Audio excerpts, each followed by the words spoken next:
Hello, good afternoon. My name is Margaret Coster. I'm a member of Move to Amend's Law and Research Committee and a longtime volunteer at the national level and here in California. So welcome to what will surely be a stimulating interview of Madiba Dennie on our right and duty to create an equitable democracy and constitution. We are very pleased to have you all joining us.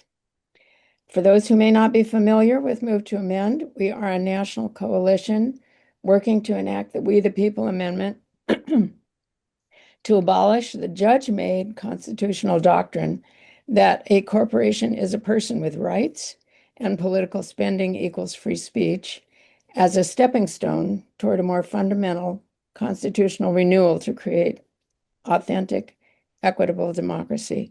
The We the People Amendment has been introduced in the House of Representatives, and its designation in the current Congress is House Joint Resolution 54. This effort has gained the support of 67 current House members, over 520,000 individuals, 700 local communities via resolutions and ballot initiatives, and over 800 organizations.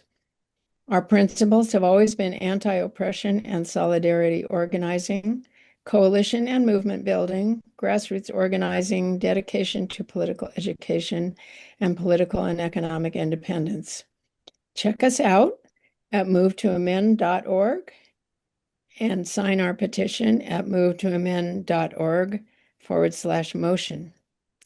Before the introduction to our speaker, a few logistics. 3 representatives of Move to Amend, Kean Bliss, a board member, myself, and Move to Amend co-director Greg Coolidge, have a number of questions we want to ask Madiba, engage with her in discussion. Afterwards, we will take questions and comments from you. Please click on the chat icon at the bottom of your screen to submit your question or comment in writing. Our tech person and co-director, Alfonso Saldana, will help monitor the incoming questions and comments. Everyone has been muted and the public chat function is turned off so that full attention can be directed to the interview and follow-up questions and comments. I'll turn it over now to Greg to introduce Madiba. Well, great. Thank you so much, Margaret. Thanks to everyone for being here. Thank you, Madiba, for joining us. Madiba Dennie is the author of Originalism, the Originalism Trap, How Extremists Stole the Constitution and How We the People Can Take It Back. It's a terrific book that will be heavily referenced in this interview. And I think Kean will put a link to it. So if you don't already have it, please, it's a perfect pre-Christmas or holiday gift or Kwanzaa, whatever the holiday may be that you're following. Either pre or post, so pick up a copy or more. As well as being an attorney and professor, she is deputy editor and senior contributor at the critical legal commentary website called Balls and Strikes, which is premised on the reality that that interpreting the law is a inherently, I know it may be hard to believe, but is an inherently political act with real world consequences. Her articles are quite informative, edgy, but very readable for the non-lawyers. Her latest, for example, is entitled, how's this? Is Sam Alito very concerned about the possibility of people not being in prison for as long as possible? So Alfonso, I think, will also put a link in the chat for how you can see and read all of her articles. The website, by the way, Balls and Strikes, takes the name from Chief Justice John Roberts, who during his confirmation hearings, if you may remember, famously or infamously outlined a vision of judicial modesty by describing the proper role of a judge as, quote, to only call balls and strikes and not to pitch or bat, unquote. Right.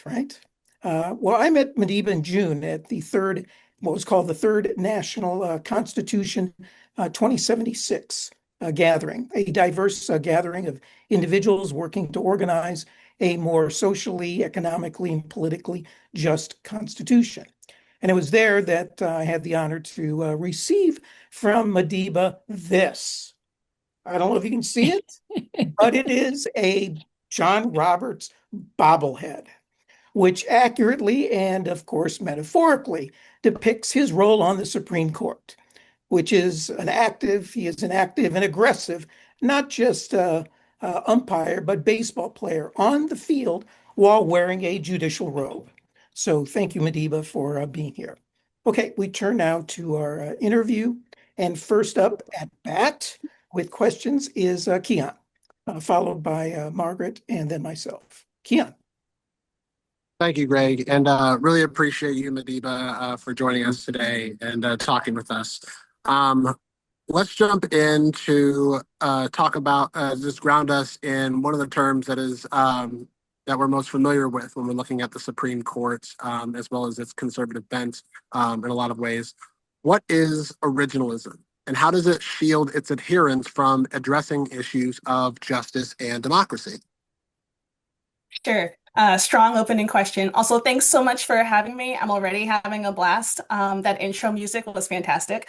So as for what originalism is, originalism is this idea that the meaning of the Constitution is fixed in time. Originalists will tell you that it's frozen at the moment of enactment. So whatever folks thought it meant, or rather whatever they claim that people thought it meant, at the time the document was ratified, that's still what it means now. So we have to be constrained by whatever their belief was. This used to be a fringe idea.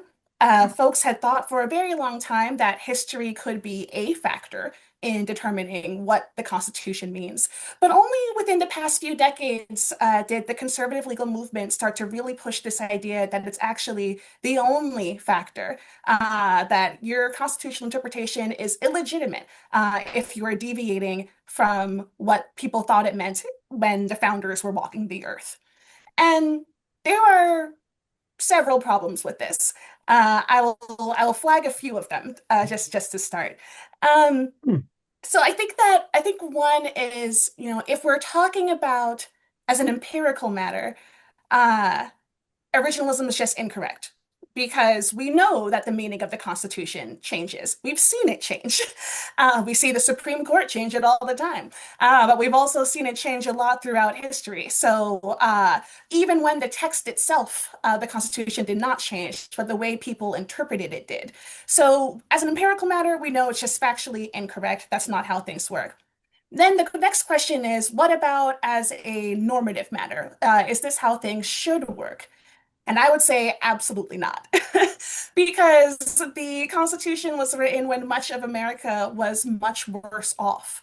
So when we think about how originalism can shield, sort of like insulate people who are actively committing acts of injustice, it's because they claim there's this sense of objectivity. They say that, we're just doing what the text says and like what the history prescribes. They're leaving out that they chose that point in history for a reason, because it builds in this bias and like establishes a presumption against all of the other rights that people had to fight for over time. So maybe you can do okay, maybe if you're like a sufficiently wealthy, like Protestant, like cis straight white guy. But for basically everybody else, you're really going to be out of luck with the originalist idea. It sort of cements in place the power dynamics and hierarchies of that era. So it has this inherently problematic setup, because this is part of the trap, that it seems to have this sense of objectivity when actually it's kind of setting people up for failure if they have any interest in a functioning multiracial democracy. Mm.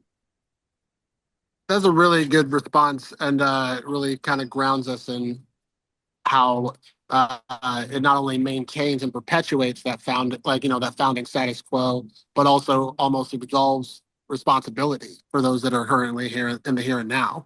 And that is a good segue too for my next question. What is inclusive constitutionalism, and how is it connected to the Reconstruction Amendments as we know them, the 13th Amendment, 14th and 15th Amendments, and which, as you say in your book, fosters multiracial democracy for the first time? Yeah. So the 13th Amendment was the first of the amendments after the Civil War, and it constitutionalized the prohibition on slavery. It said that, no slavery except for, it does include one exception as punishment for a crime. Then we got the 14th Amendment, which is very wide-ranging. It includes things like due process of law, equal protection. It empowers the federal government to enforce that guarantee. And the 15th Amendment, similarly, uh, it bans racial discrimination in voting, says that like the right to vote should not be denied or abridged on the basis of race, color, previous condition of servitude. And again, all of these Reconstruction amendments give Congress the power to act on them, basically, to pass laws to enforce this promise of, an equal democracy where people who had been forcibly excluded are now able to participate. And so this is pretty groundbreaking. It was sort of like the first time that the Constitution got serious about all the stuff it said in the Declaration of Independence, by like actually extending democracy, the civic rights, being able to participate, being able to vote. And just so like huge swaths of the population that hadn't been allowed to have any kind of personhood, much less civic personhood, to be a member of the body politic.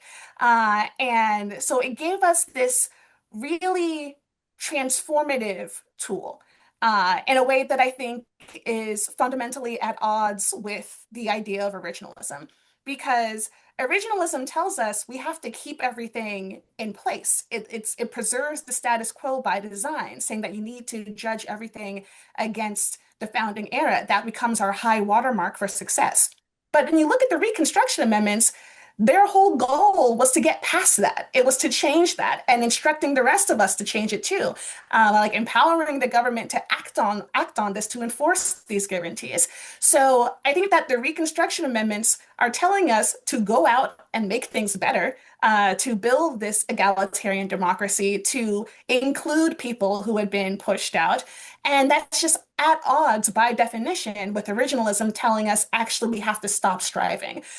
So like, these things there's an irreconcilable conflict. And so I think that whenever we're interpreting any part of the Constitution, instead of assessing its meaning by a point in time, as originalists would say, we should be looking at the principles of the Reconstruction Amendments. Like that frame should inform however we're interpreting any of these amendments. Like when you think about like how would we interpret this if we were serious about furthering these goals? If we were really thinking about equal protection, due process, like egalitarianism, full participation in our social, political, and economic life, what would that take? And so that is what I encourage everybody to think about in what I call inclusive constitutionalism. Basically saying, the Constitution includes all of us, and our interpretation should be making that inclusive democracy real. Mm. That raises the interesting point, which I think you make you claim in your book. Why do you think or why do you claim the advocates of originalism only reference the framers in the original Constitution while ignoring the Reconstruction amendments as well and their framers? Yeah, well, some of that is just from their own writing. And some is statistical evidence as well. There was a professor, I believe it was Professor David Posen at Columbia Law, who did like a study one time. He like sat down and counted, looking at like invocations of like the founders on like the floors of Congress, seeing like how our elected officials were actually talking about, like what they meant by the founding. And it was extremely disproportionate in that Democratic officials were regularly referring to the framers of the Reconstruction Amendments, and that is not who the Republican Congress members were talking about. But I think you also see this in like court opinions. You'll see when they say, okay, so we need to look back at when this amendment was written. So let's see, that was like 1790 and like that becomes our metric, and yeah, so it's like most of the, like all so many people were like still shackled until like 1868.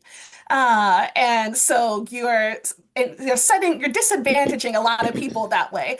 But yeah, so yeah, that's how we can sort of tell that there's this disconnect that like suddenly when you get to the ideas of the Reconstruction Amendments, it's like originalism stops. They are no longer interested in those kind of commitments and seeing like what those arguments were, and fulling, I guess sort of taking that to its logical conclusion in full extent. But they are very happy to do that for, if you rewinded like another 100 years. Mm. That's that's a really solid point to make, and it leads me to my last question before I pass it over to Margaret, because you mentioned pretty well around how both the first Reconstruction, the post Civil War amendments, and the second Reconstruction with the civil rights movement eras created positive change for previously disenfranchised and oppressed people in this country, and that a third Reconstruction era is now necessary. If it were authentically adopted as an interpretation of the Constitution, how would looking through the lens of inclusive constitutionalism specifically improve the political, economic, and social conditions of our society? Great question. So I think, just given who I'm speaking to, I should mention, that money in politics is definitely like a huge part of that. Like if we're thinking about the ability of people to participate in democratic society, people means people. It does not mean corporations. So like that's yeah like that's a should be a given. And also if we're thinking about not just the basic sort of literal people's participation, but just thinking about the ability to fairly participate. We need to recognize just how badly money has warped our politics and is sort of like taken control, allowing like a minority of extraordinarily wealthy people to dictate the terms of the country for everybody else. That is not the kind of equal participation that the Reconstruction framers had in mind. So I think that if we are trying to look at things through the lens of the Reconstruction amendments and thinking about actually realizing a like full, inclusive, like functioning democracy, money in politics, curtailing the corrosive impact of money in politics is an essential part of that. I think, and another part would again have to be the vote. Even with the Reconstruction Amendments, and this is part of why I feel that interpretation is so important, even when we do have the actual text, because we've seen how text can be misinterpreted and watered down and like misread and abused. So that's why I'm like, okay, we need to think about the right way to read it in addition to just having the words itself. Because if the 15th Amendment straight up tells me that the right to vote, should not be abridged on the basis of race, then why is it that, John Roberts can be gutting the Voting Rights Act, and like blessing racial gerrymandering and like racist voter ID laws and like so on and so forth? That's just, flies in the face of the actual text, which tells me that the text itself is important, but not the end all be all. We have to think about how we actually interpret it. And that's where people's movements come in like shaping that interpretation and saying, like what is the valid way of reading this? Excellently well put. Really appreciate the thoughtfulness and the responses. I'm going to pass it over to my comrade Margaret to ask a few more questions. All right. Well, thank you. So, Madiba, you write very convincingly in your book about the role of the necessary public in the creating, shaping, and influencing of the constitutional process. So, can you talk about the phrase "democracy is not a spectator sport" when it comes to the Constitution? Yeah. It's also kind of funny how it always comes back to these sports analogies, with with Roberts's balls and strikes and democracy not a spectator sport. But yeah, it means, if we are to have a real democracy, that means it's participatory. That means that like we have to like decide, like it's what self-governance means. It comes back to the self.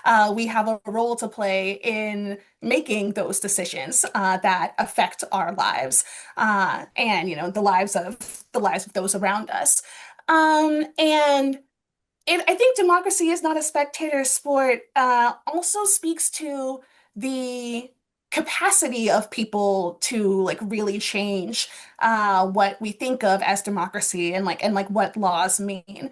Because again, as I mentioned, sometimes despite what the actual text says, the interpretation of that changes. And that comes to, like what people are doing with it, like how people said the law should be interpreted. Uh, and that can be for better or for worse, but that too was part of democracy. I think an example is for worse would be, thinking about groups like the NRA saying, what if that whole part in the Second Amendment about well-regulated militias didn't exist? And, and just sort of like pretending that it wasn't there. I think that it is a grim example, but an effective example of how organized and motivated people can basically insist on their preferred way of interpreting a constitutional provision and achieve that. Now that we have sufficient buy-in from the courts and from people in right places and so on. So I think that's a sort of negative example. I think a positive example, one of the examples I give in the book, I look at like the fight for marriage equality. It was barely like 30 years that passed between the Supreme Court saying that there was no constitutional problem with incarcerating gay people for having consensual sex in the privacy of their own homes. They said that was okay to criminalize that. And like 15-ish years later, you have the Supreme Court saying, actually, that's unconstitutional. And then like fast forward another decade or so, and the Supreme Court says, actually, uh, people, same-gender couples have an affirmative, constitutional right to marry. So not just, a right to not be arrested, but you have like a right to get married. And this is not something that the Supreme Court just woke up and thought one day. This was something that people had been agitating for and pushing for, with like their like sometimes through like legislative processes in their states, but also just sometimes creative legal arguments saying like, well, I think it should be protected this way. So just really coming on like on all kinds of fronts, saying what they think the law should mean, and eventually getting the courts to yield, essentially. So I think that's how it is just a sort of demonstrably true thing that also, again, undercuts the idea of originalism, that democracy is not a spectator sport. It didn't end when Thomas Jefferson or whoever put his pencil down. It didn't just stop then. The rest of us have a say as well, and we get to actively shape our democracy, and people do this all the time, and there's no reason why we should be any different. Thank you. Could Yeah, write another this down, please? expression that sort of describes the same thing is law follows culture, which is something we talk about. So you mentioned that the court is not the ultimate legal arbiter, especially when it acts in a way that inhibits people's movements for a just and egalitarian democratic society. That we need to disabuse ourselves from the notion that the law is only what the Supreme Court says it is. How do the people, that is, we the people, the demos in democracy, always have the final word? You've sort of answered that already, but maybe you could expand on it a little. Sure. Yeah. Well, I guess I'll say a bit about some ways people can do that. So I mentioned like legislative processes, for example. I think a really exciting example we've seen recently is the sandwich guy trials in DC.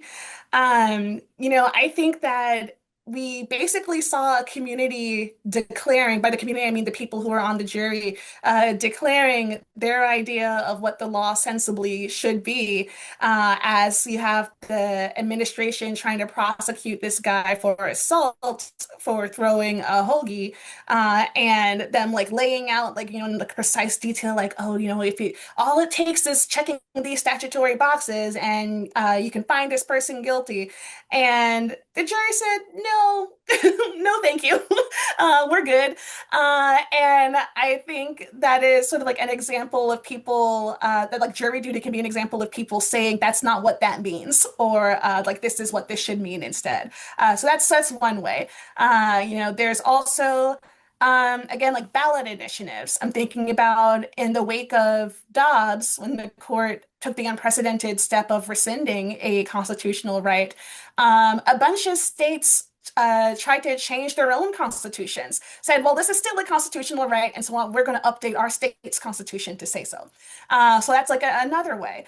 And another way is, basically like looking to see like how it can be relevant to how the Constitution can be relevant to your life. Like what kind of impact, what kind of issues you're facing that this guiding political document should have a role in.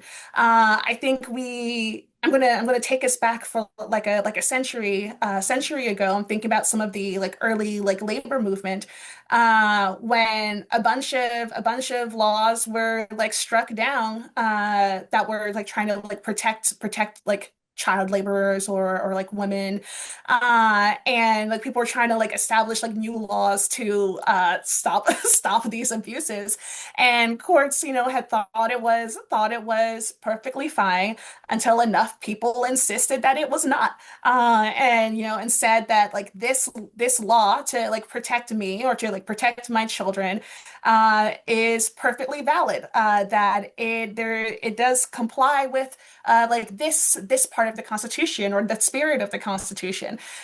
So I think that we can basically claim its mantle, to with whatever sort of like relevant issue we're working on at that time. There's no shortage of issues, but I think that we should feel comfortable invoking it, and saying what we think the law should mean, even if perhaps especially if the Supreme Court has not yet recognized that, because that's part of how the law's meaning changes.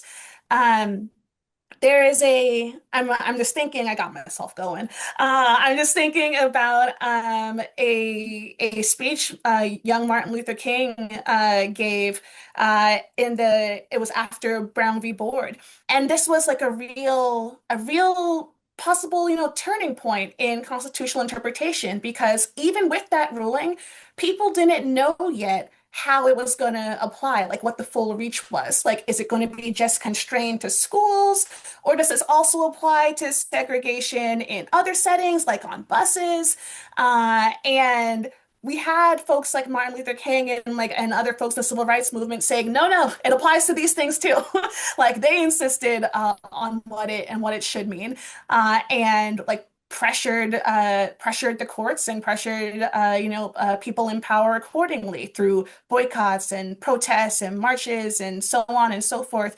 Basically, they articulated their vision of what the law meant, took opportunities where they existed to put that into practice, such as by saying, we're not riding this unconstitutionally segregated bus. And yeah, and that's a way to sort of, saying it and acting on it.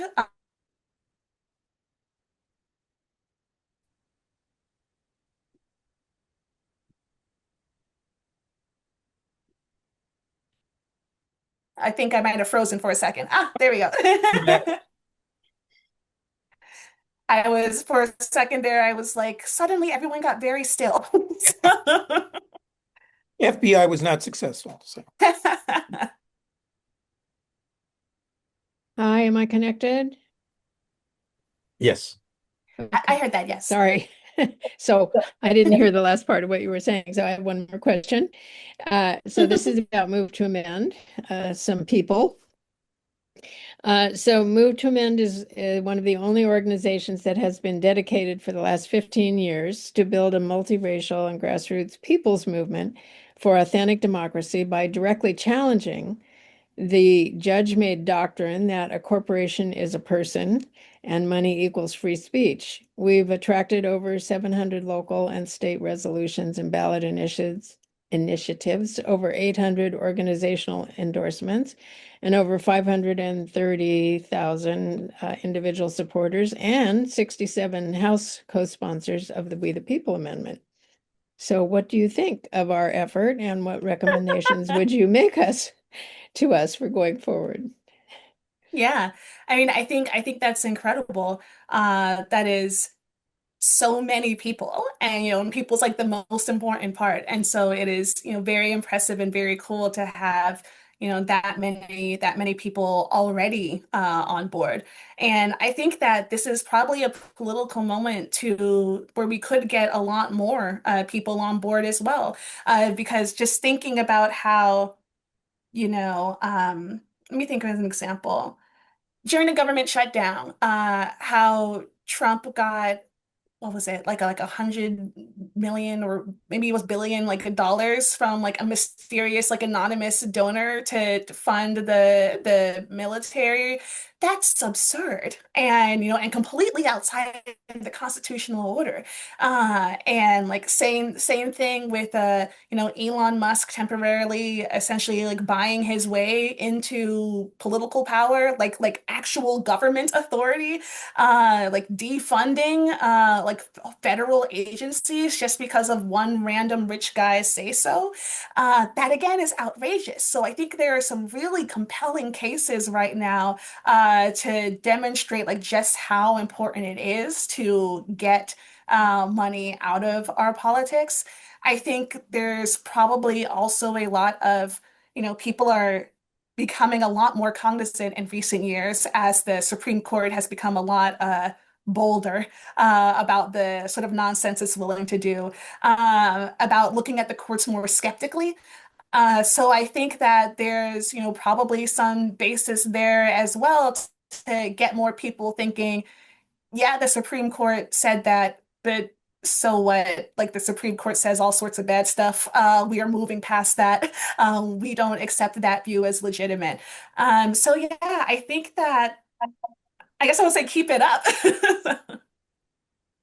Okay, well, thank you. We certainly intend to do that. So now I'm passing the questions over to Greg. Well, great. Thank you for all of that. Just a couple questions. Madiba, the first has to do with, striving to create an authentic, equitable democracy and, the impediments to that. And so in your mind, and it may not be one or the other, but a combination, but to what extent do you think that the challenges or problems associated with the lack of an authentic democracy that we have is related to the court, the Supreme Court, past or present, or to the actual text of the Constitution itself? Mhm. Yeah, I definitely do think it's a combination. Because like some things, if you think about the setup of the Senate, and how, we have like more people. I think more people voted for, I'm in New York City. I think more people voted for Zoman Mamdani than like the entire population of several states. And yet, we got like the same amount of senators. And so, like, having this like deeply lopsided and overpowered institution, which can block so much like potential progressive lawmaking from happening. That's a structural problem that's built into the Constitution. That's like a problem with the Constitution itself. But then when we look at things like I mentioned, this like striking down of the Voting Rights Act, there was no need for that. That was just the court. That was just the court doing its own thing. Or if we look at the Supreme Court effectively blessing racial profiling, we have so many amendments for that. I'm like, okay, we have like the Fourth Amendment, the Fifth Amendment, the 14th Amendment. Like, there's so many things that should stop federal agents from like racially profiling people and snatching them off the street and shipping them to God knows where. And so I'm like, the Constitution would have been very helpful there. That was not a problem with the Constitution itself. That was a problem with the people whose job was to interpret it because they decided they were happy to let that happen. So I think it's definitely a combination. And yeah, that it's like very important for us to work on getting both, to get like the actual text of the law, whether it's statutes like the Voting Rights Act or constitutional amendments like getting the We the People amendment like recognize this law. But there's also, what do we do with the law? Because we don't want it to just be words on paper. We need it to actually mean something. And so that comes back again to like the role of the public in saying like what these things should mean. Yeah, exactly. And going back to comment that Margaret made earlier, which, pretty popular, of law follows culture. I want to ask a cultural question because the two are just so interconnected in trying to create significant change. I was very impressed with your analysis in your book about which you said, quote, equitable constitutional change should build on the work local people are already doing to meet their community's material needs by linking it to the constitutional claims that advance a broader conception of their rights. Meaning you begin with where people are, what are those needs, and you just don't segment them and look at them in a vacuum, but connect them. Why aren't these things happening? Well, there may be some constitutional, impediments to creating that in some way, shape, or form. And so, this touches on the role of culture. And you also mentioned, in quoting Lonnie Guinier, that culture shifting, not just rule shifting, is required to bring about lasting social change. So, can you talk about the role and importance of culture, whether it's meeting people's material needs, whether it's as, like in so many social movements, the history of in this country, the question of people feeling that they first have to have a sense of self-confidence, of self-respect, of being treated and believing that they have a proper right and role to be involved in the decision shaping their lives. Talk about how those elements of culture are so important to create a movement for constitutional change. Yeah. Yeah, I think those are really important observations about how just like disempowered so many people feel. People feeling like, they don't have any control over what's going on, whether with elected officials or unelected officials, that they have all the power. So people need to, be able to see where they do have some power and be able to like act on that, achieve some, like local wins, and sort of building their confidence and building their capacity, sort of like organizing practice, just like working on, like doing more together. And how that's just like an important part of self-governance as like, like part of that culture. Um, I'm thinking, what was it you had said? I'm trying to make sure I got all of it. It was like there was a lot in there. Yeah. Um, Well, connecting material needs, I don't know if that was part of. yes, that was it. I was thinking about the material needs because I was thinking about how there is like a disconnect as well between people seeing, like not just what role they have in democracy, but like what democracy can even do for them. And so I think that there's like a really missed opportunity in sort of like closing that gap because Constitution can do something and like does have a role to play.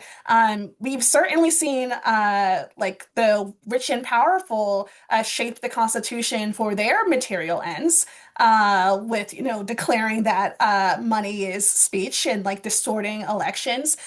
So we need to think about for like regular people, like how do we actually address their needs? Like I think of that as sort of going along with my idea of inclusive constitutionalism, just I think like, what is the point of all this? Like, what is our Constitution supposed to do? And I think that our Constitution is, supposed to facilitate a inclusive, egalitarian, like multiracial functional democracy. And I think, okay, well, like, what does that include? And that definitely includes, people having basic needs met. And like a democracy can't function without that. It seems to me like a necessary component. And there's like a lot of like political scientists, like literature on these points as well, about like the role of basic economic equality and being able to have a working political system where everybody can participate. So I think that sort of further emphasizes why interpretation should be connected to people's material needs. Because again, if not, it's like, then what's the point of it? Like, why do we even have this? Yeah. Well, to me, it's not only a question of whether material needs are met as a function, but how. How are they Mhm. met? Are they met because the individuals who have been negatively impacted have power, and that the system Yeah. and that the structure is allowing them to have power to make decisions that improve their lives versus material, paternalism. We're just going to give Mm, these to you to keep you quiet. And so a gotcha. fascist state can meet material needs, but yet none of the structures have changed, particularly to Mm, disempower mhm. people from having to making fundamental decisions that affect, fundamentally whether their material needs will be structurally met beyond just keeping them quiet. Yeah. So Yeah, that's a really good point. That it could, there is easy to imagine someone just sort of being handed I don't know, handed some money to get through the day, but that doesn't actually give you power to shape the rest of your conditions. So you really need to look like holistically. right, right. All right, last question. It has to do with basically you and I were at this gathering back in June in Denver, sponsored by this group called Democracy 2076, that is, very ambitiously calling for a Constitution 2076, a plan that, I mean, I know 50 years seems like an eternity, that they want to have what a couple dozen constitutional amendments, the idea of being implemented by then, whether they're one at a time or a package. And this is leading, as you may know, but certainly we increasingly are running into constellations of groups that are coming together now who are recognizing that the system, our current political system, is so fundamentally broken, so fundamentally dysfunctional that you name it, you pick your favorite amendment, you pick your favorite singular legislation change, two, three, four, five, and fundamentally add them all together and try to pass them.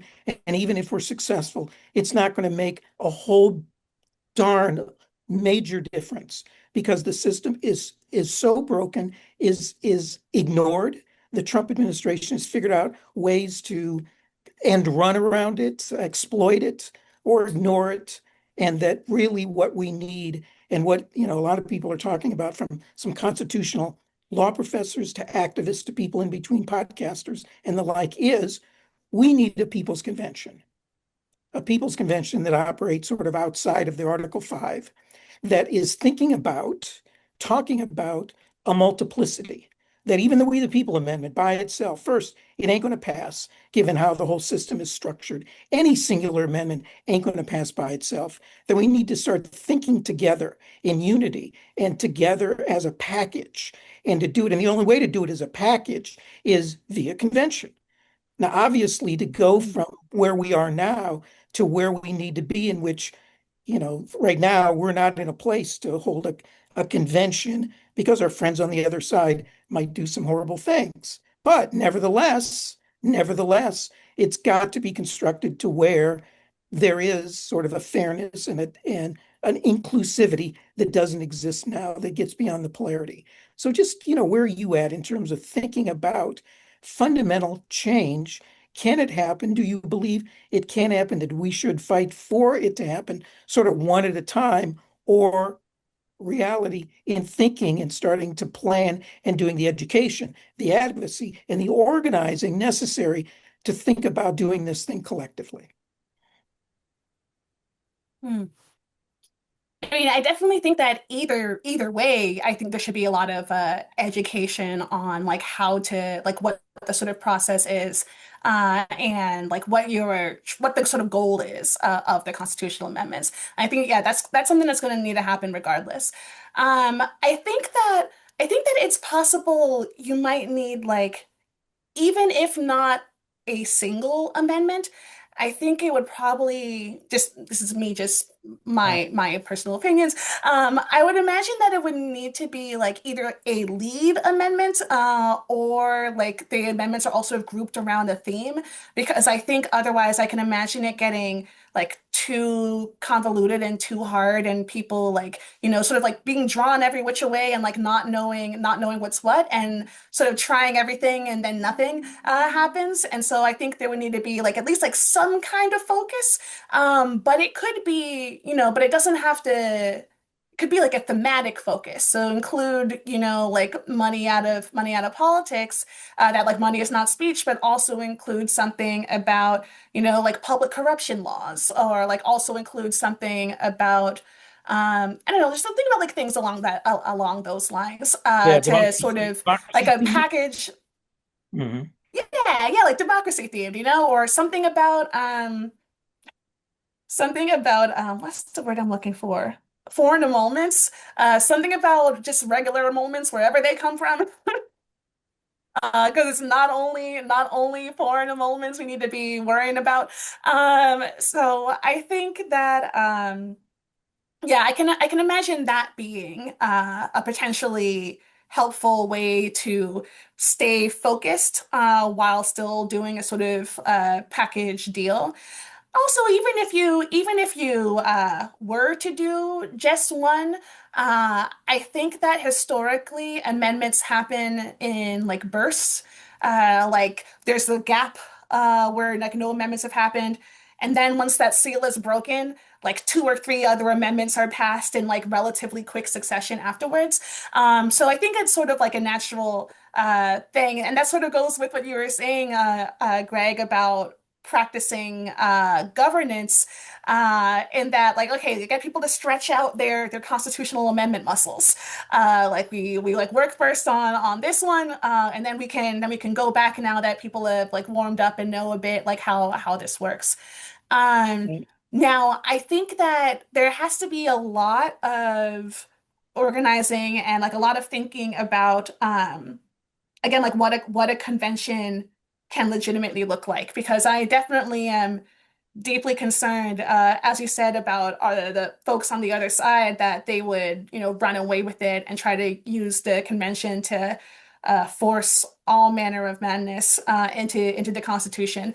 And so I think it's important for people who care about democracy to try get out ahead of that, and basically saying like, here's what a legitimate convention looks like. Or like here's what like yeah, like here's the kind of things that would be acceptable, that would be like valid, and if it does not meet these standards that we've already set up, then it's like not a real amendment. So I think doing so, yeah, could be useful for establishing a sort of guidelines. And if they push through trying to do so anyway, you have like a basis you've already set up to say why it's illegitimate, and like to sort of ground your fight against it. Yeah, so I think that sort of goes along with the inclusive constitutionalism idea of thinking about, how legitimate constitutional interpretation, I would contend, is illegitimate if it is not uh, aligned with the goals, like the liberatory goals of the Reconstruction Amendments. I would have that same kind of focus, and that like we cannot have any amendments that are like taking rights away, or like that's making the country less equal. Like that is not what this is about. So I think that it would be, we would be important part of preparing for any such convention to like establish that for people up front. Yeah, yeah. I think the model that some people are, looking to in a very rudimentary way is, there was a number of what were called U.S. social forums that took place in the U.S. over the last couple of decades. The first in Atlanta, then the second in Detroit, and third in Philadelphia. And connected to each of those were something called People's Movement Assemblies, PMAs. Move to Men was a part of those.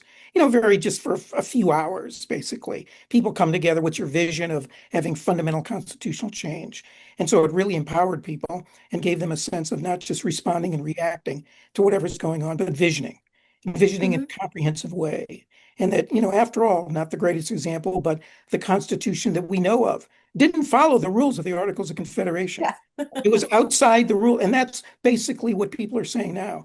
To heck with Article 5, we Mhm. need to create our own rules and empower people, build a culture, change the culture as we're also promoting changing the law, sort of a shadow. We've heard of shadow governments. This is sort of a shadow constitution. So I think you're going to be hearing more about it. Certainly Move to Men is going to be, one toe in sort of focusing on individual amendment, but one toe, if not more than in looking at working together with other people and other groups that recognize that the structure and the givens right now are just so fixed and rigged against real democracy that maybe that's the only way to go. So Yeah, anyway, I love uh, that. And I love the idea of, sort of to hell with Article 5. Uh like we'll do this however we get it done. Which again, is what has happened in the past. Like there are several constitutional amendments that did not actually comport with what Article 5 says. And they're still constitutional amendments. So I feel like we shouldn't feel like we are necessarily limited by that. It's all a matter of what you get enough people on board with. well, I think constitutional interpretation is effectively the arguments that win over time. The argument that gets enough people. So if you have enough people behind you, then you can do it. well, should we go to questions, comments? Alfonso, have you monitored? Yeah, we have a couple questions come in. I don't know, Shelly, you might want to get on mute to raise a question that you share in the chat, or Wendy. Or just read it? Yep. What is it? Let's go to the very first one. Oh, comments on originalism? Yes, comments on originalism. I don't know if you see those, if you Uh, see that, Madiba. it You says, scroll. hang on. Ah, found it. Okay. If the founders intended the Constitution never to change, they wouldn't have included an amendment process. And two, on the basis of originalism, since corporations were originally formed for a specific purpose, like building a road or a bridge, the current Supreme Court should nullify corporate personhood. That is from Shelley. And then, Yeah, I want to just respond to some of that. I think that the first point in particular is something I hear all the time. It's like from folks who like have learned about originalism, especially if they're like, they're not a lawyer and they're just hearing this. They're like, wait a second. They're like, but isn't there an amendment process? They're like, so doesn't that necessarily imply that like they knew it shouldn't just stay the same forever? I think the originalist response to that would be, well, the amendment process only underscores our rightness in that it shows you that there's one correct way to change the Constitution through amendments. And if the Constitution were amended, then you can interpret it based off of whatever people thought when they wrote that. But you can't just go shifting interpretation, which again, nonsense. We've seen interpretation shift, and as we often should, we should not be, constrained by all of the sort of biases of the past. I think when you know better, you do better, and that applies to constitutional interpretation as well. But yes, I hear what you're saying. And point taken as well on, on what if they want to be so originalist about it, then look at what corporate personhood was really about. It was about a specific purpose. Often, if the term corporate personhood was used way back when, it was about being able to sue them, like so that you can actually like have them as a party in a lawsuit, which is completely different from the way it's used now. Statutory and not constitutional. Mhm. Right. Yep. And another point on originalism, this one from Norm. They're raising if originalism define which shouldn't our originalism define which guns people are authorized to own, flame forks, for example. I love that. Yeah, that's great. And originalists love to be like, obviously that doesn't work, or like that's not what it means. It's like, oh, it's not. Because you like to say, oh, surely the equal protection clause couldn't have been contemplating these things we now recognize as essential to equality, because like they didn't even know about that then. And I'm like, and they knew about assault rifles? Like, be serious. So it's very silly. Yeah. Then we have another question, this one from Wendy, and they're asking regarding undocumented workers, is there a role for them based on the Constitution that would provide them the opportunity to live in dignity and valued for the value they contribute to their communities in which they live? I feel that we, their neighbors, need to step up on their behalf and that they don't currently have a voice. Just as men in our nation supported the right for women to vote during the suffrage movement.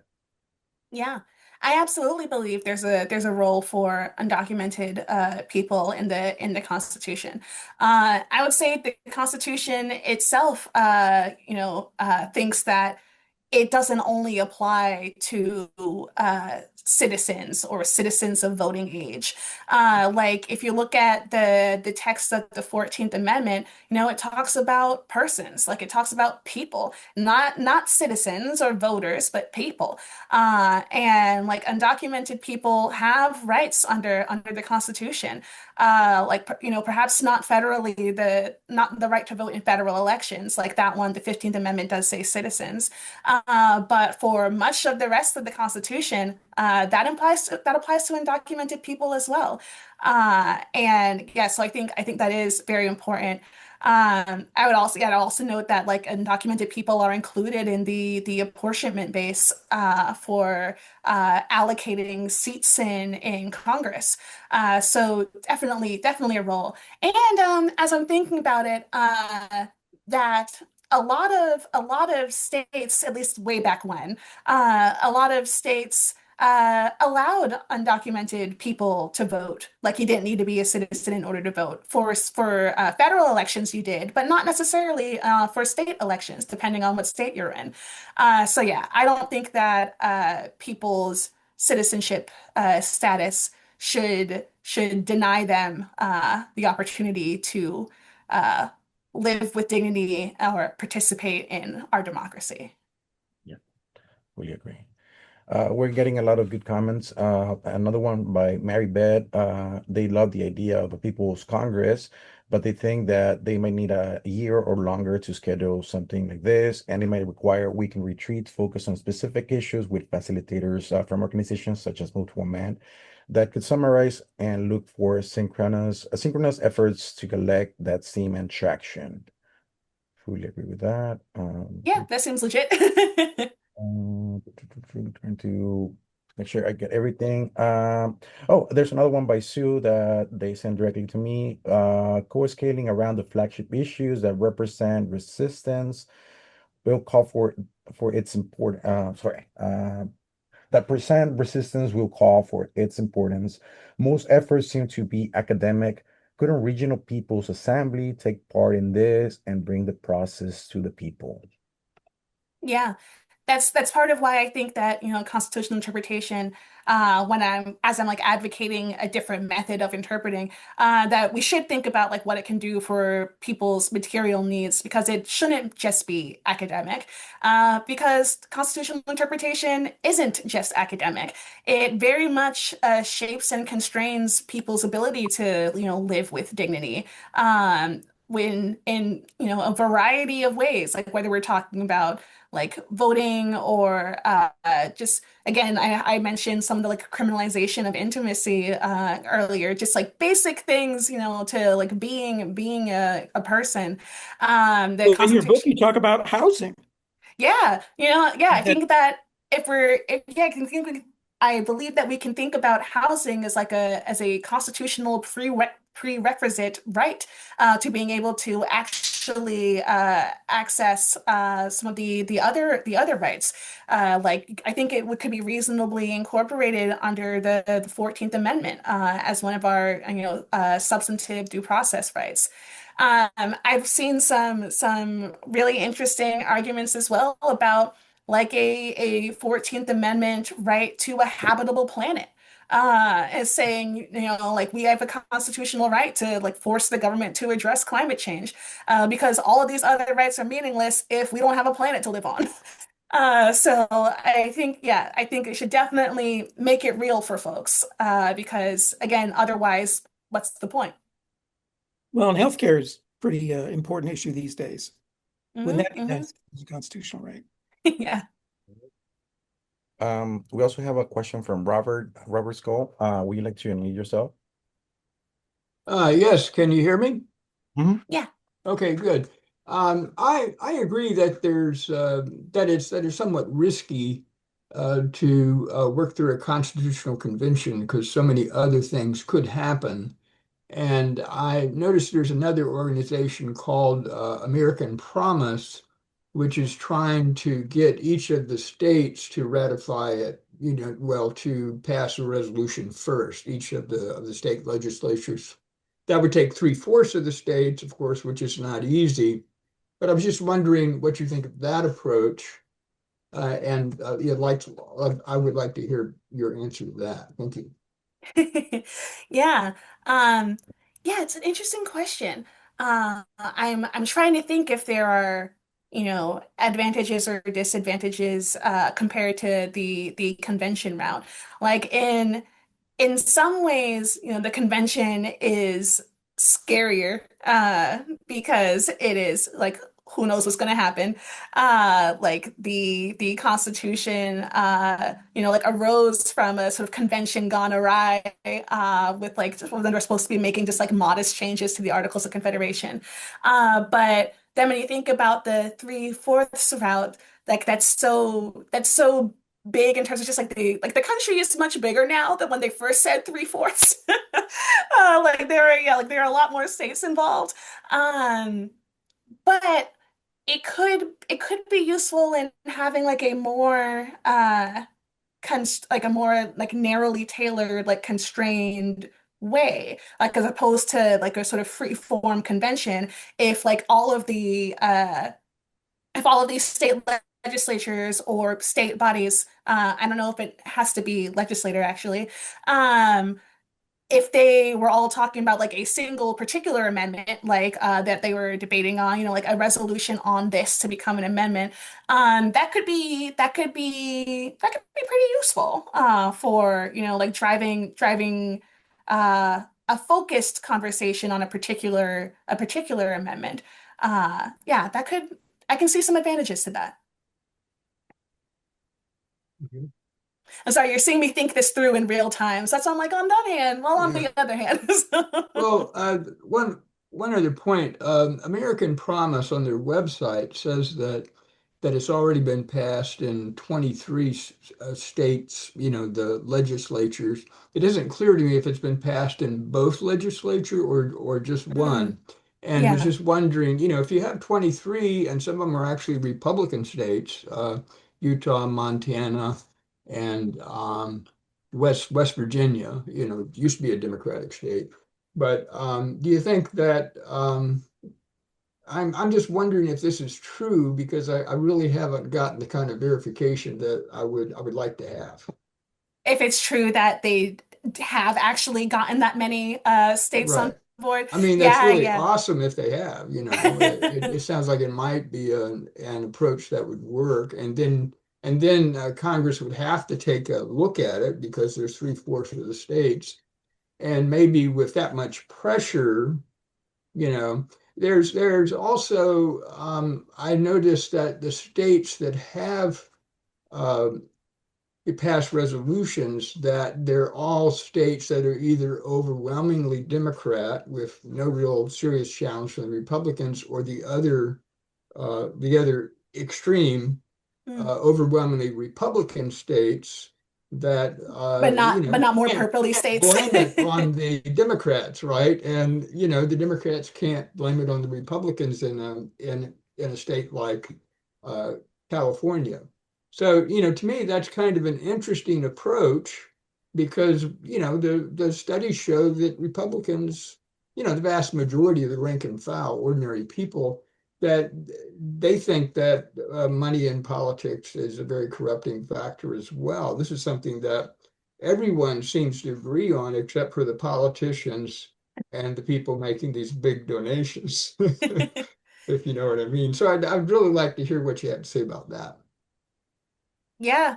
Um, I think as you're saying how it's something that like a lot of people agree on, I think that sort of informs my thinking about why doing a sort of money in politics amendment would probably be a good place to start in terms of like, breaking the constitutional amendment seal in this generation, because it is something that basically everybody except for the people who are actively benefiting from it can recognize that it's wrong. Um, yeah, I think it's interesting that you see support in places with like overwhelming party control, and but not in the as much in the sort of middle like purpley ones. I suspect it's because the purpley ones are, like nervous because they don't have that power, whereas the other states feel like, oh great, like we can do what we want. Yeah, I am interested in seeing how that moves forward. I think maybe Margaret wanted to respond to this as well. I did just a little, and also I see that we're already over time, and actually I'm going to have to leave myself and go get Are we lunch. already? Um, but so a couple things. So we're as we often do now, getting into a conversation about tactics, and sort of, which is of course a very important conversation, but kind of I think it's a little premature because we were talking about vision, and I don't think we've completely fleshed out the vision. So just to bring that up, tactics are really important, but I think we need to be really Before we decide clear about how vision, to because do it, we need just to know what we're limiting going to it do. to certain amendments that have already been proposed, maybe that's not quite enough of a big enough vision. I think we need to talk about, I mean, maybe it is, but I think we need to talk about it. The other thing I wanted to say is that Greg, in the Law and Research Committee, we had a link to a really interesting discussion from a person who thinks that the convention is the only way to go and is not at all worried about a runaway convention, who thinks that there are various safeguards in place, both in the, I don't remember now what he thinks. I'm going to go back to it. But Greg, do you have that reference at hand? I can't remember Remember what exactly. I'm talking about? Yeah, well, it was a loss. One of the constellation of groups we're involved in is called the Constitutional Democracy Forum. And a professor, I don't know if he still is, George Van Cleve out of Georgetown. Yes, Van Has Cleve. written- So you could yeah, probably find it with his name. yeah, has made a big proposal about trying to do a sort of a people's non-Article 5 approach. And, we're under no illusion that this is going to happen anytime soon. But you have to build the awareness. You have to build, again, you have to build Right. the culture. You have to create the understanding, the confidence, as well as the structure, right? I mean, to build a movement requires sequence, organization, recruitment, education, and politicalization, sort of in that order, as I believe, our friends throughout social change history in the US have shown us. And when you think in those terms, you just don't flip a switch and say, okay, in 3 months we're going to have a convention. It would be insane that you have to build for it. But you can't do that unless you start the process of talking about it. Because again, the other side is not just talking about it, they're trying to take action. And they're doing it collectively, not at the one at a time thing, but looking at this from, how do we envision? And to do that, everybody needs to be sort of at the table talking about it. Now, everybody at the table is from the other side. And, to do this thing, if it has any kind of chance of happening, there's going to have to be people across the spectrum. It just has to, there's going to have to be a big tent. But how do we get there from here is an open question, is a strategic question. But we have to start asking those questions. We have to start educating. We have to start advocating. We have to start organizing, because it ain't going to happen. Because if and when, the system that exists right now really does completely flounder and there is a vacuum, vacuums don't last for a very long time. Vacuums are filled. The question is, who's going to be ready to fill that vacuum? And if we don't do this kind of work now, then those who don't share our principles and values will fill that vacuum. Yeah, absolutely. That's part of why it's so important, I think, for us to not just be playing defense, but to really try craft an affirmative, progressive vision about like what it is that we're seeking to do, like what we think that the Constitution should accomplish for us, like what its role is. Yeah. And then it might not be possible right now to achieve these things, so we can create the conditions to make them possible. That's right. Right. And nothing that's going on right now, economically, socially, politically, constitutionally, ecologically, is sustainable. It just ain't, unless you're living in some, Alice in Wonderland world.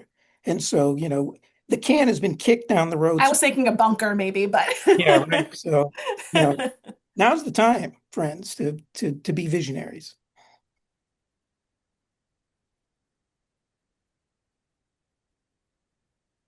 Well, Alfonso, were there any other questions Yes, in the chat?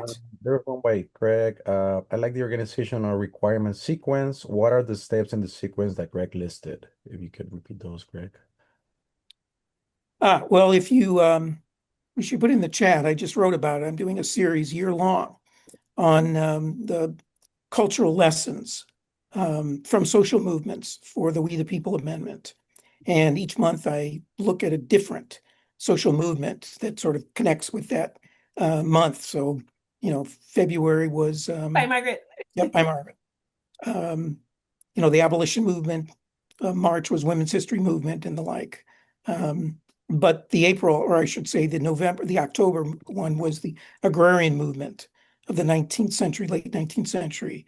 And they came the closest to following this sequence of developing the way to build a movement. And of them, it was these poor white farmers that supposedly didn't know anything about everything, but really, really organized themselves by first building structure, building strong organizations. And the mere fact of you have strong organizations is a way to develop confidence in the like of people. Second, you have to have the ability to recruit people. How do you bring normal people in? Well, the Black Panthers, for example, fed people. And while people were there, then you educated people. But back in the agrarian movement, the way they did it was co-ops. You had these poor farmers, they were trying to sell to the merchants, and they're getting killed. And so they formed a union. It was a cooperative, so that they sold their cotton, they sold their wheat, they sold their thing together. And it worked for a while until it didn't, because the power structure was too powerful. But while you came in, and they brought in hundreds of thousands, if not millions of people through that method of, once they were there, to come together and to operate cooperatively, again, a way to gain their confidence and self-respect and ability to feel like they have a role to play in shaping their lives. Then you educate, radical education. And in the case of the populists in the state of Texas alone, they had 4,000 lectures that went around the state just on the back of a wagon, talking about how the system was rigged and fixed and the like.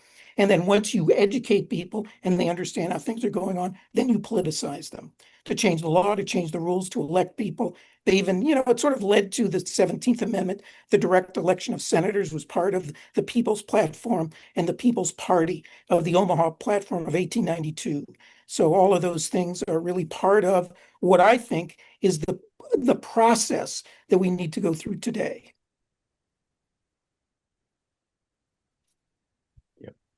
Hear, hear.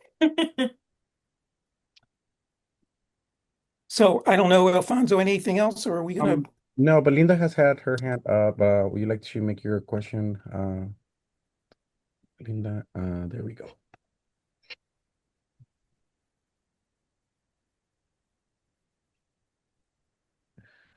Go ahead, Linda. Linda Gilson, you want to say something? Your hand's up. Oh yeah, sorry. I can hardly hear you guys. Yeah, thank you for calling on me.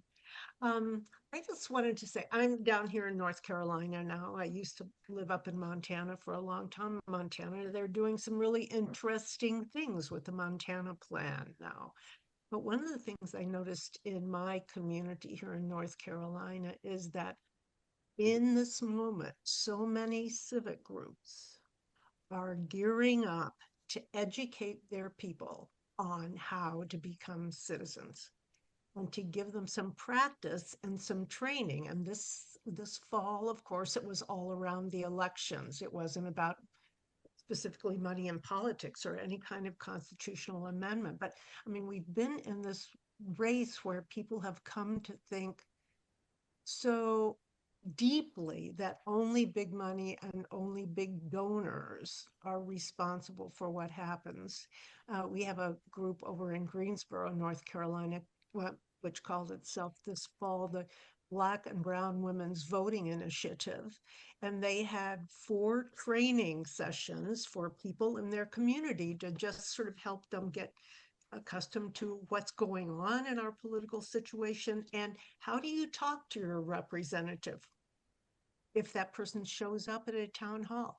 And they called their whole project Make Them Remember that they work for you. They don't work for the big guys, they work for you.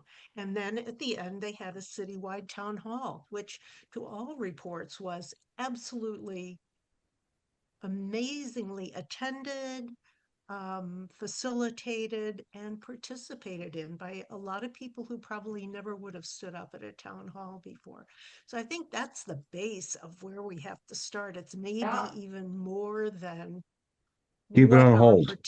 what our particular issue is, but how do people begin to think of themselves as the farmers in Kansas Keep it did on back in the hold. 19th century, right?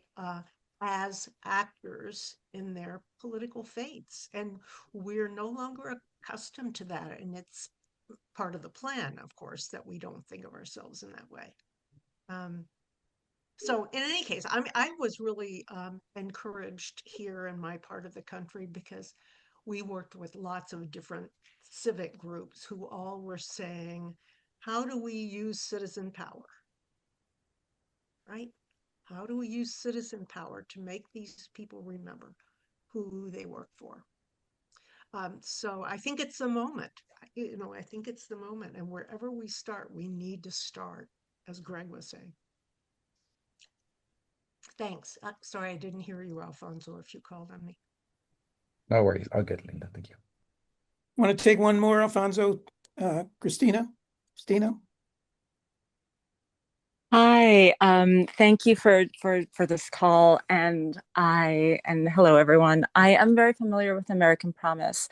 I just want to wrap it up in a nutshell that one has to be, the devil is in the details. I'll put on my video. The devil is in the details. So one has to be really money out of politics means something different depending on with whom you're speaking. American Promise did not actually get all of those states. American Promise is piggybacking. That is not the 4 Freedom Amendment that American Promise is promoting. American Promise is piggybacking on the work that other organizations have done, primarily Move to Amend, but it's not the For Our Freedom Amendment. The For Our Freedom Amendment passed in Utah. The reason why the For Our Freedom Amendment is gaining traction in red states is because they are no longer, American Promise is no longer a grassroots organized, like it's not organizing. They are hiring MAGA aligned lobby firms to push the money out of politics at any cost. And these are individuals like Angela Paxton in Texas who are keen to remove money in politics by removing blue money in politics. And again, you look at the website and it's these beautiful platitudes, but there's one side, the extremists, who look at loopholes and have routinely exploited them. And that's where American Promise is. So it's money out of politics at any cost, which is very, very dangerous. And they're actually validating and giving the legal language to the right to kneecap the political opposition state by state by using a states' rights model and adopting officially an originalist interpretation of the Constitution. So again, it's quite heartbreaking that there was no realignment after the last election, and now they're actually embracing the extremists, the very extremists who helped pass Citizens United, who helped get it. Like those organizations are being embraced by American Promise, just to say that they got money out of politics, even if it's actually blue money. So again, buyer beware. Thank you for that background. Yeah. Thank you, Stina. That truth telling. Well, that may be a good segue to end it, to be optimistic, realistic, go together. And that's how life is. But Kian, any last words? Well, thank you for this. This is wonderful. Thank you. Yeah, and thank you for the work you're doing. Yeah, I really just want to thank you, Madiba, for your time and just your incredible insight and wisdom into an issue that we've been talking about for a long time, but not and a lot more people are starting to think about, especially within our current political moment under fascism, accelerating fascism. And I think this, a lot of what has been said are stuff that many of us have been thinking about for years, and it's taking on a more incredible sense of urgency. And I'm a lot aligned and appreciated what you were kind of suggesting with or what I've been hearing suggested of we need to in a lot of ways follow the revolutionary footsteps of our prior ancestors, that come through and are really just taking doing the things that we need to do for the collective good of all, that are rooted within those values, what the Panthers did with the providing the community programs that were missing, that the state was not providing, as well as the education, sharing one of the things. I think one of the key philosophies that were that I carry within this work come from the late people's historian Howard Zinn, naming of how we're not born critical of existing society. There comes a moment or or a period where certain information appears before us and startles us to rethink some of our long held traditional ideas, imbibed there from family orthodoxies, public education, and imbibing of radio and whatnot, which leads us to one simple conclusion. We all have a tremendous responsibility to bring to the attention people information that causes them to rethink their long-held established beliefs.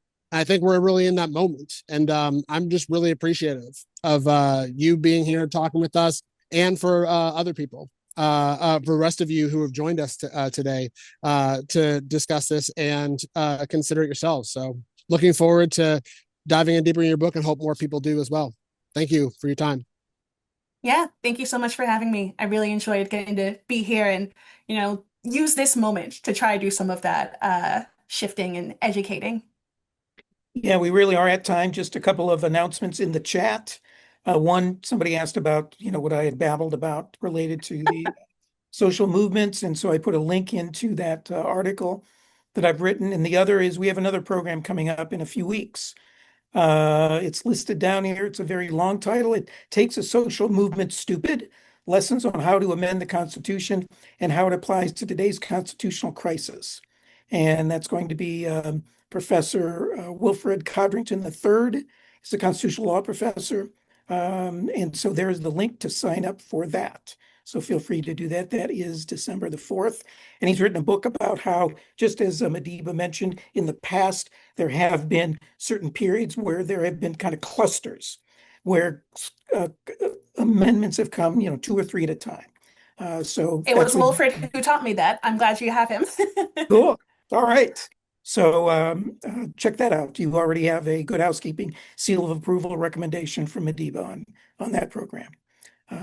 So with that, thank you so much for being on this. Thanks, Alfonso, for doing this. This has been taped, recorded. We will send out the recording within a day or two to everyone, not just who was on the call, but who registered for it. We had about 200 people who RSVP'd, so spread it out near and far. Thank you so much. And buy the book. Buy the book. Thank you, Madiba. Thank Fantastic you. conversation.